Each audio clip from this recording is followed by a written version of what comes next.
அச்சம் என்பதில்லையே உச்சி மீது வானிலிருந்து வீழுகின்ற போதிலும் துச்சமாக எண்ணி நம்மை தூது செய்த போதிலும் அச்சமில்லை அச்சமில்லை அச்சம் என்பதில்லையே.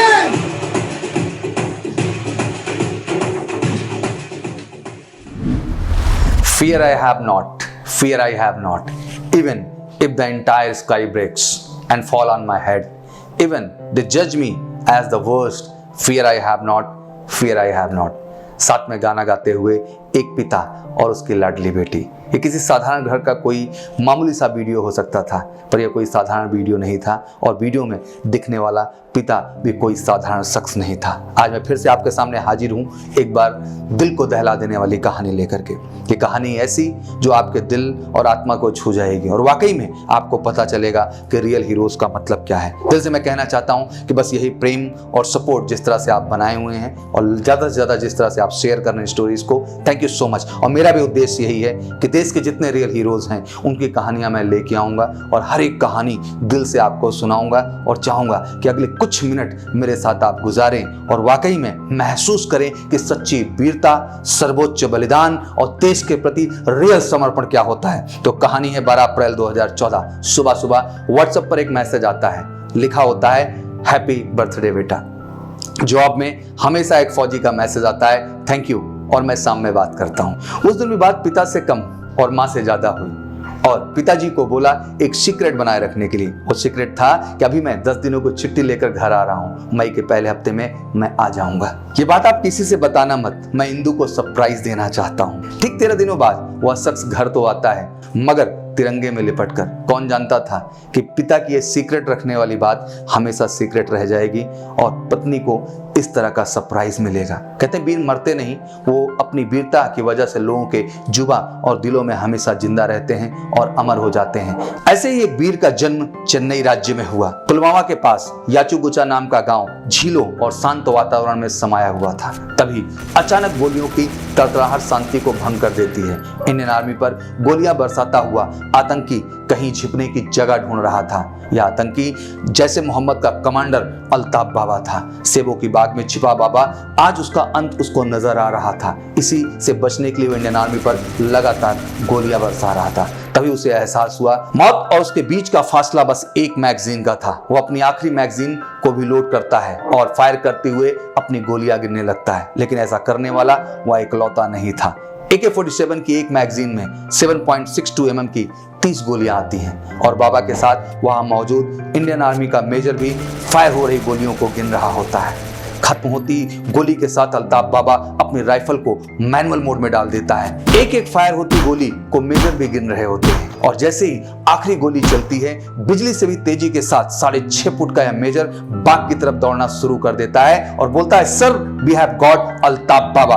5 मिनट बाद हेलमेट हटाकर 44 RR के अपने CO को मेजर इस सफल ऑपरेशन की खबर देता है। 44 RR का CO मेजर से पूछता है मेजर तुम्हें कैसे पता कि वो बाबा है। अपने CO के मुंह से ये बात सुनकर मेजर मुस्कुराकर कहते हैं सर मेरा पैर उसके राइफल पर है और आंखें उसके चेहरे पर है। इससे ज्यादा CO कुछ पूछना नहीं चाहता क्योंकि वो जानता था यह मेजर कोई और नहीं बल्कि आतंकियों की रूह कपा देने वाला तमिलनाडु का शेर, दुश्मन की आंखों में खौफ जगा देने वाले इस वीर का नाम था मेजर मुकुंद वरदराजन। मेजर मुकुंद वरदराजन का जन्म 12 अप्रैल 1983 को R वरदराजन और गीता के घर हुआ था। मेजर मुकुंद ने 28 अगस्त 2009 को अपने लंबे समय के दोस्त इंदु रेबिका वर्गीस से शादी की। 17 मार्च 2011 को एक बेटी आश्रया का जन्म हुआ। उन्होंने एंथुर में श्री चंद्रशेखरेंद्र सरस्वती विश्वविद्यालय से बीकॉम और मद्रास क्रिश्चियन कॉलेज तामरम से जर्नलिज्म में डिप्लोमा प्राप्त किया। उनके दादा और उनके 2 चाचाओं ने भी सेना की सेवा की थी और मेजर मुकुंद को भी सेना में शामिल होने के लिए हमेशा उन्होंने प्रेरित किया। मेजर मुकुंद OTA के छात्र थे और उन्हें 2006 में राजपूत रेजिमेंट 22 राजपूत में लेफ्टिनेंट के रूप में कमीशन दिया गया था। उन्होंने मध्य प्रदेश के माहो में इन्फेंट्री स्कूल में सेवा की और लेबनान में संयुक्त राष्ट्र मिशन का भी हिस्सा रहे। दिसंबर 2012 में उन्हें राष्ट्रीय राइफल्स की 44वीं बटालियन में पोस्ट किया गया और जम्मू कश्मीर के शोपिया जिले में तैनात किया गया। अल्ताफ बाबा के इनकाउंटर के बाद मेजर मुकुंद घाटी में सेलिब्रिटी बन जाते हैं। सब इनकी गोलियां गिरने वाली तकनीक को सुनकर हैरान होते थे। अब कोई उन्हें 44R का बाहुबली कहता था तो कोई कॉम्बैट वॉर का MS धोनी। एनकाउंटर के बाद अल्ताफ बाबा के पास से आर्मी को बहुत सारे कोड्स और कोऑर्डिनेट्स मिले थे। देखने से साफ पता चलता था कि यह ISI द्वारा बनाए गए कोड्स हैं। जब मेजर मुकुंद का सारा ध्यान इन कोड्स को ब्रेक करने में था, इसलिए वो लगातार श्रीनगर स्थित इलेक्ट्रॉनिक वॉरफेयर डिटैचमेंट सेंटर जाते थे। उन्हें शक था कि इन कोड्स में कुछ ऐसा छिपा है जो इंडियन आर्मी के लिए बेहद जरूरी है। 3 महीने के बाद उनका यह शक सच साबित हो जाता है जब उन्हें इन कोड्स का पता चलता है। इन कोड्स में शोपिया के पास काजी पथरी गांव का नक्शा था। इन नक्शों में उन घरों की सटीक जानकारी दी हुई थी जिनका इस्तेमाल सीमा पार से आए आतंकियों को शरण देने के लिए किया जा रहा था। सारी मिली हुई जानकारी मेजर मुकुंद अपने CO अमित सिंह दबास को बता देते हैं। 44RR द्वारा इन घरों को सर्विलांस पर रखे हुए 7 महीने बीत चुके थे और अब तक कुछ भी हाथ नहीं लगा था। फिर आता है वो दिन 25 अप्रैल 2014। सुबह मेजर मुकुंद को इनपुट मिलती है कि काजी पथरी के उन्हीं घरों में एक हार्डकोर आतंकवादी को देखा गया है। यह आतंकी और कोई नहीं बल्कि जैसे मोहम्मद का नया कमांडर अल्ताफ वानी था। मेजर मुकुंद अपनी क्वालिटी टीम को तैयार होने का आदेश देते हैं और अपने CO को सारी जानकारी देकर अपनी टीम के साथ निकल जाते हैं। 3 बजे मेजर मुकुंद अपनी टीम के साथ उस 2 मंजिले घर को घेर लेते हैं क्योंकि वो घर उस इलाके का सबसे ऊंचा घर था। इंडियन स्नाइपर्स को भी टारगेट सेट करने में दिक्कत हो रही थी। अभी मेजर अपनी टीम को ऑपरेशन ब्रीफ कर रहे होते हैं, तभी और एक इनपुट मिलती है कि उस घर में अल्ताफ के अलावा लश्कर के 2 और आतंकी हैं। अपने CO को मेजर ये सारी जानकारी दे देते हैं, तभी अचानक गोलियों की आवाज मेजर मुकुंद को चौकन्ना कर देती है। आतंकी अच्छी पोजीशन में थे और इसी का फायदा उठाकर वो जवानों पर गोलियां बरसाने लगे, लेकिन मेजर मुकुंद भी अपनी टीम को क्रॉस फायर करने का आदेश देते हैं। लेकिन उन्हें पता नहीं चल रहा था कि उनका टारगेट कहाँ है। शाम के 5 बज चुके थे और गोलीबारी शुरू किए हुए अब तक 1 घंटा बीत चुका था। मेजर को पता था अगर अंधेरा होने से पहले इन्हें मारा नहीं गया तो आतंकवादी वहां से भाग भी सकते हैं और मेजर मुकुंद ऐसा बिल्कुल नहीं होने देना चाह रहे थे। तभी मेजर मुकुंद को एक प्लान सोचता है और वो अपने साथी सिपाही विक्रम सिंह को इशारा करते हैं अपने साथियों को कवर फायर देने को कहकर मेजर मुकुंद विक्रम के साथ बाग में रेंगते हुए आगे बढ़ते हैं और रेंगते वो आगे बढ़ रहे होते हैं। उनके सर के 2 इंच ऊपर से आतंकवादियों की गोलियां चल रही होती हैं। बाग को पार करके दोनों घर के उस हिस्से में पहुंचते हैं जहां आतंकी गोलाबारी कर रहे होते हैं। मेजर मुकुंद उस हिस्से को IED से उड़ा देते हैं। ठीक शाम 5:30 बजे घर का वह हिस्सा तबाह हो जाता है। मेजर मुकुंद और विक्रम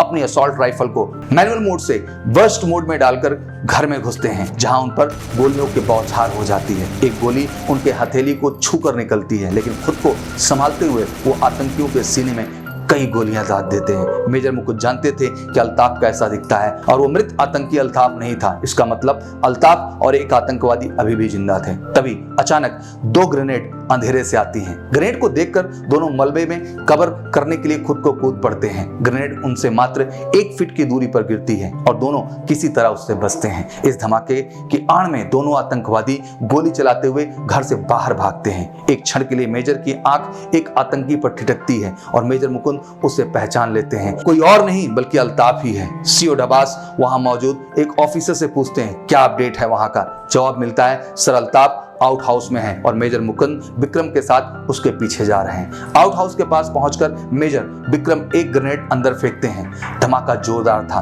और सबको लगता है कि अल्ताफ इस धमाके में मारा गया होगा, पर यही सबसे बड़ी भूल थी। जैसे ही मेजर मुकुंद और विक्रम अंदर जाते हैं, गोलियों को बौछार उनकी स्वागत करती है और सिपाही विक्रम सिंह को छलनी कर देती है।